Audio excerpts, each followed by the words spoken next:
Hi, everyone. Today I'm here with Beth Smits. She played at basketball at Marquette University, and now she's the SVP of Operations and Services at 24 Hour Fitness. So I'm really excited to have her on here today. Hi, Beth.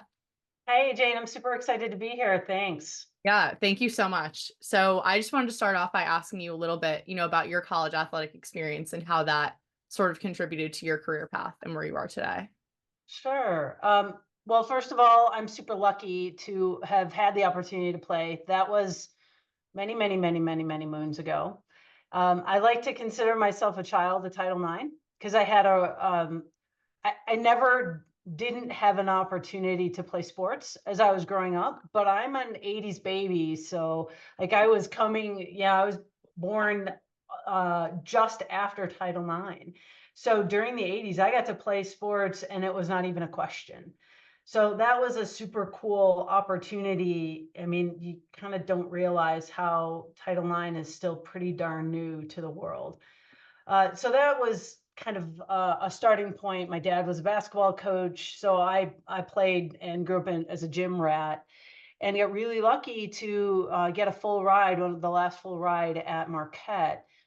And I wasn't sure what I wanted to do when I grew up, and I wasn't sure where I wanted to go to school, quite frankly. And I didn't know that I was going to have an opportunity to have a scholarship. So lucky for me, I went to Marquette. It's in Milwaukee. It was 4 states away from where I grew up. I grew up in Western New York. The my formative years at Marquette were things like, gosh, what is it like to live that far away from home? What is it like to be in an urban environment in a university where I grew up in a fairly small town, small city? And how do I work my way through school and basketball at the same time? I was an engineering major, and most engineering majors do co-ops or internships, and that was totally off the table for me. Luckily, at the time, that was still a relatively new part of being an engineer and being a student. So I could get away a little bit with not doing any kind of internships or co-ops. But I also realized that, oh my goodness, I did not want to be an engineer for the rest of my life. It just seemed like a great place to start and get educated.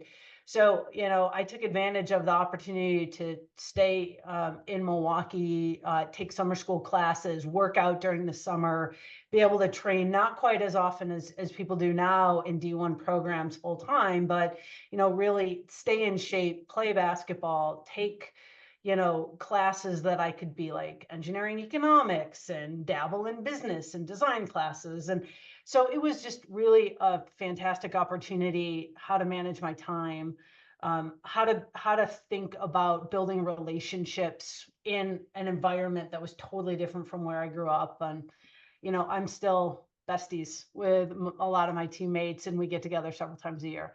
So there's something to be said for that too. Yeah, for sure.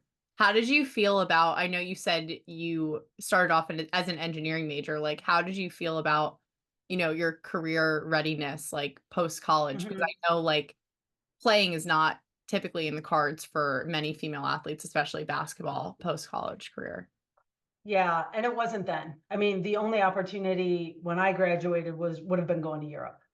And that just I wasn't good enough. I was good enough to play at Marquette. I wasn't good enough really to go to Europe to play. What I did find though is, again, between taking summer school, so I had the time during the season to maybe lighten my load a bit, and then really building strong relationships with my professors so that they knew I would be gone sometimes Wednesday to Sunday in some weeks, making sure that I could establish the expectations with them that I might need extra help, or I, might need to take tests ahead of time, et cetera. So all those things kind of combine together. Plus, it was a relatively small program at the time, and so frankly, my classmates were great partners for me, and kind of established a way to help all of us. We helped each other, do well in school. So I think that was a big part of it. And I took advantage of every possible opportunity that Marquette offered to learn more about what would happen after I graduated. And that was not just an athletic thing, right? That was a college thing, but I made sure I set aside time and took advantage of networking events and job fairs and interview training and the interviews that Marquette would set up on campus for us. So I was able, I think, to really commit to making sure I balanced all three things, especially during my senior year: how to be successful at basketball, how to be successful in school, and how to make sure I was set up for what I wanted to do next. And that was a little bit of taking some of those different classes, making sure, I dabbled in, other extracurriculars just to get ready for that next step. Yeah, I feel like I mean, throughout doing this podcast and also throughout my experience, I feel like the last part of what you said, like getting yourself set up for what's after college, especially for athletes, is not something that I feel like is emphasized enough. I feel like doing the best you can in school and like in your sport is obviously the two highest priorities. And like anything else, like career wise, if you're trying to set yourself up for post grad, I feel like that is something, if that's what you want for yourself, it's something that you have to go out and seek out for yourself. And you have to go out and get that if that's what you want to do. And I feel like you said, a lot of people don't have the opportunity to do internships if you're a college athlete. And so Mhm. you really have to utilize your network, and you also have to learn how to speak about your college athletic experience as if that was your work experience and what you learned from college athletics in that sort of sense, which I feel like is a huge skill that a lot of athletes need to emphasize and like are lacking in that. Mhm. One of the things, Jane, that I think is super important as former athletes for us to do is to make ourselves available for networking, for mentoring, for that sort of thing. I mean, I've gone back to Marquette any number of times and spoken to athletes and to help them think through, gosh, what is next, and how do I think about the balance, and how do I think about what comes after school? Because such a small percentage of us can go on and make playing sports our career. So I've tried to make a point of that, and I think that schools need to do better. I think teams need to do better with that. I think coaches need to do better with that, because it's more than just winning games; it's winning at life. I know that's trite, but I think it's true. And we as alumni can help make change there. Yeah, I feel like from talking to a lot of different athletes who have had different, experiences at different levels, I feel like the only conferences, at least at the Division One level, who really have, sort of executed that is obviously the Ivy League, as that's such a unique experience. And like they all Mhm. encouraged to have internships over the summer and encouraged to do, networking events and all that sort of stuff during the school year. And I guess in the Northeast, possibly the Patriot League, but you know, there are even mid majors and low majors, like where most of the athletes aren't moving on to the next level unless it's in Europe. Like, I feel like there's not enough emphasis on the resources that are available, because there are resources. I went to a relatively small school, but if I wanted them, I had to seek them out, and no one was Mhm. really pushing me in that direction. So I feel like that is something that's important for schools to get better in, for sure. Oh, totally agree. What how what sort of impacted, mentorship have on, an undergrad and post grad and sort of kind of finding your footing after your playing career? Yeah, good, great question. I appreciate the women who were slightly older than me on the team. So the seniors when I was a freshman, right? The juniors when I was a freshman, and I'm actually still close to many of them. I feel like they showed what was possible, because again, my first year at Marquette was the first year we were Division One. So it was we had each other, and that's kind of what we had to make sure we had some amount of fun and success while we were there. And watching them and working with them and calling them to say, oh gosh, like, what do I do next? Literally, Jane, what do I wear? What do I have to wear to go to this job, or how do I think about this interview? That was my network that I tapped primarily. uh, Again, because I was so far away went to school so far away from home, I didn't have any brothers and sisters to tap. But that was the crew that I think were my closest available mentors and guides and support system. And I'll always appreciate that from them. Yeah, for sure. What do you think has changed in terms of like college athletics now, and maybe specifically at Marquette since you've gone back in terms of like the Mhm. resources that are available for student athletes? I gotta admit, I'm a little jealous. There's whether it's year-round training available, whether it's, mentors and advisors and um, tutors and, study halls and, help with let's get your schedule right and let's make sure you have the support you need in class and, being able to get to and from games much more easily and quickly. Like I said, we would leave on a Wednesday and come back on a Sunday or late at 2 in the morning on a Saturday night. Like it was not an easy road. So watching and seeing how um, making the life of the athlete has really stepped up. That's been super fun to watch, and I'm totally jealous. Like I could have used a training table or two because I was eating a lot of ramen at the time.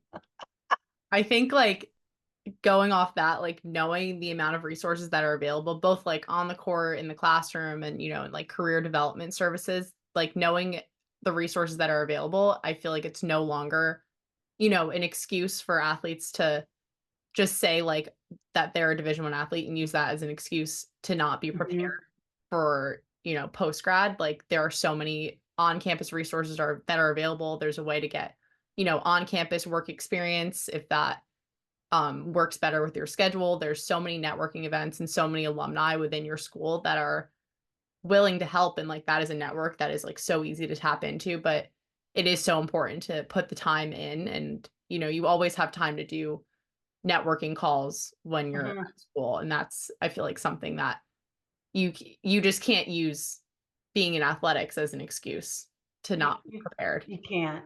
And I think I'd like to believe, at least I see at Marquette, because I've actually seen it and had the coaches there reach out to former alumni and say, "Hey, will you come in and talk to the team? Will you do a Zoom mentoring session? Will you make yourself available?" To I'm like, for sure, like of course. I think the coaches are getting better at understanding the importance of that next step.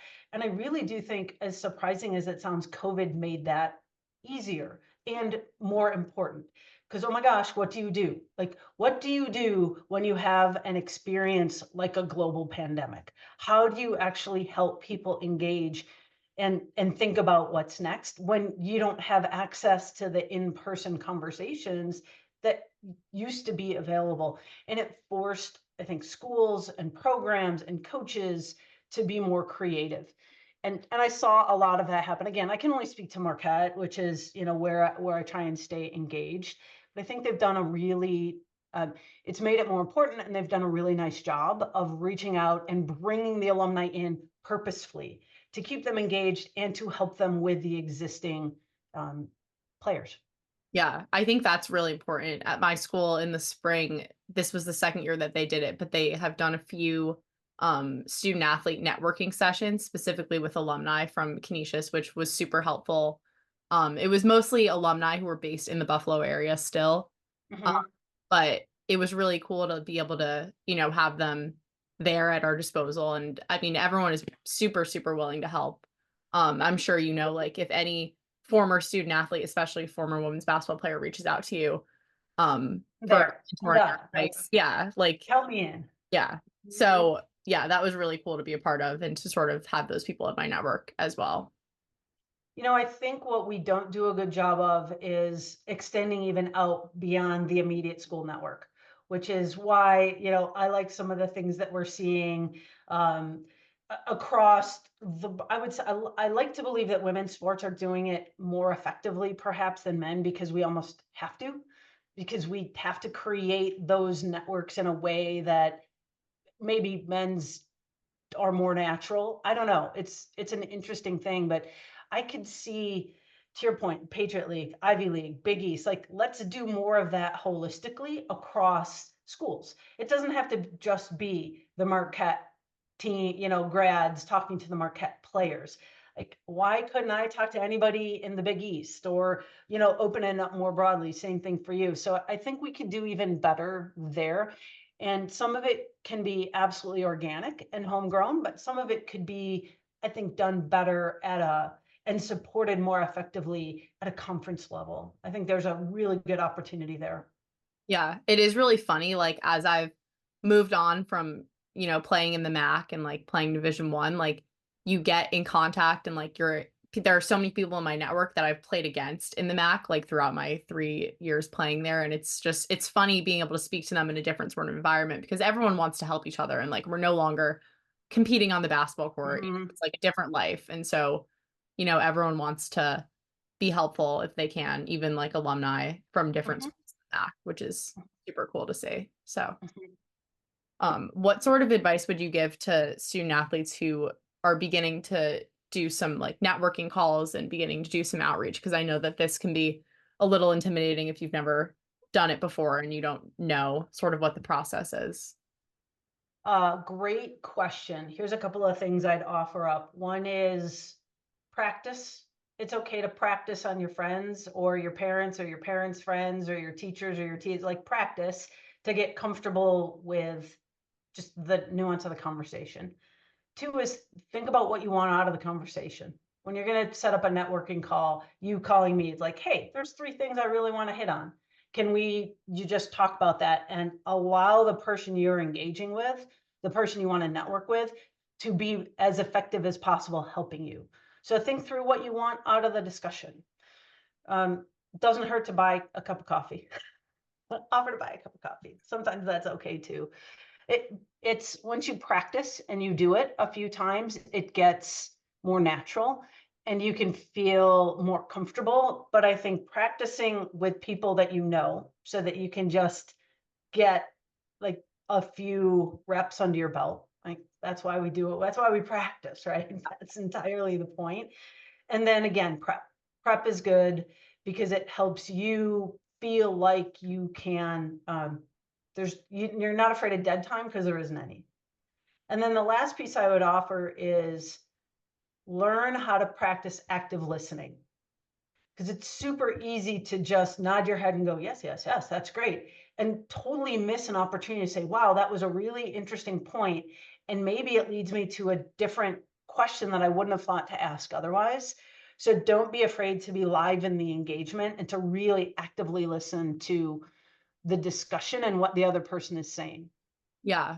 What do you in your job right now, like when you're looking at hiring, what do you look for in former student athletes if they don't necessarily have that internship experience or that work experience prior?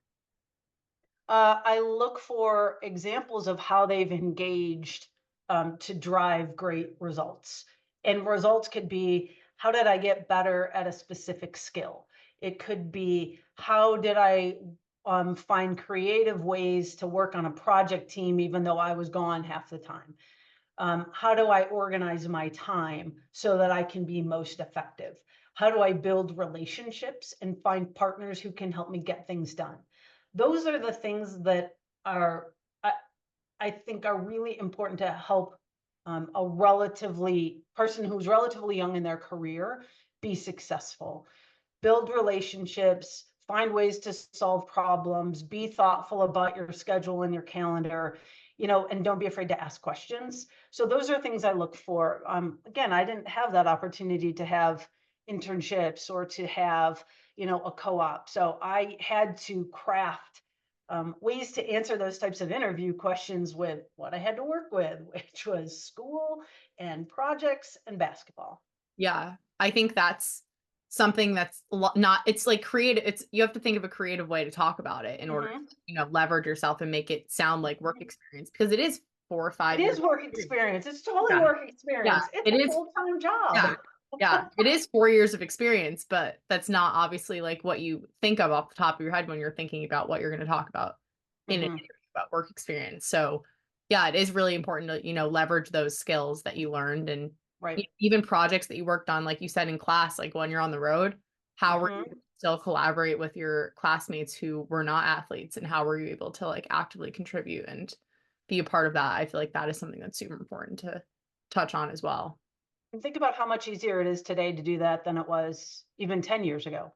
Yeah. Right? Now everybody knows how to use Zoom or Microsoft Teams, or you can use Google Docs to collaborate on, producing documents or deliverables or whatever that is. Like it's so much easier now than it was even 10 years ago, or think about it, 30 years ago. Oh, that was all it was so hard. Where I are we going to meet to get this work done? I don't know. At the library. Okay.